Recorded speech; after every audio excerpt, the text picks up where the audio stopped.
अब हम शुरू करते हैं बिस्मिल्लाहिर्रहमानिर्रहीम।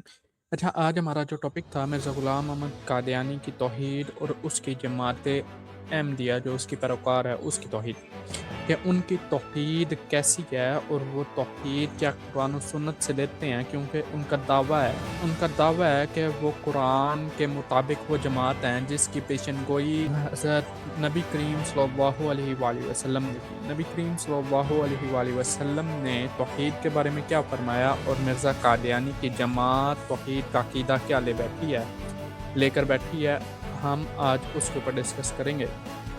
आज हम चंद हवालाजात पढ़ेंगे, फिर उसके बाद अगली नशिस्त में हम कुरान करीम और हदीस से मुतालिया करेंगे कि अल्लाह और उसके रसूल ने तौहीद के बारे में क्या फरमाया, और जमात अहमदिया और तौहीद की आपस में कॉन्ट्रोडिक्शन करवाएंगे।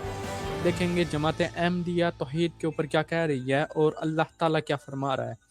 हमने एक एपिसोड पहले की है, मिर्ज़ा ग़ुलाम अहमद कादियानी क्या अल्लाह की औलाद है, वो हमारी इससे पिछली लाइव थी, वो जाके देखें। उसमें हमने आयात भी पढ़ी हैं और साथ में मिर्ज़ा कादियानी का एक अदद हवाला जो शायद इसमें शामिल हो,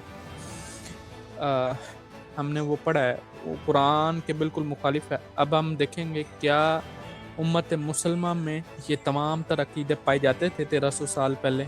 आज हम उनको डिस्कवर करेंगे। मिर्ज़ा ग़ुलाम अहमद कादियानी ने कौन कौन सा अकीदा गढ़ा हुआ है अल्लाह के मुतल्लिक, या अल्लाह ताला की गुस्ताखी कहना इसको गलत ना होगा। मिर्ज़ा ग़ुलाम अहमद कादियानी की इबारात को पढ़ेंगे। बिस्मिल्लाहिर्रहमानिर्रहीम। चलते हैं जी उन हवालाजात। पहला वाला पानी खजाइन जिल्द नंबर 21 सफ़ा नंबर 312 ज़मीमा बराहीन अहमदिया हिस्सा पंजूम।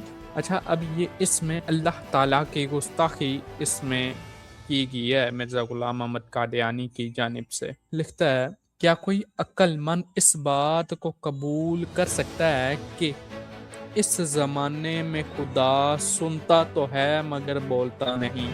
फिर इसके बाद इसके ये सवाल होगा कि क्यों नहीं बोलता, क्या ज़बान पर कोई मर्ज़ लाहक हो गई है।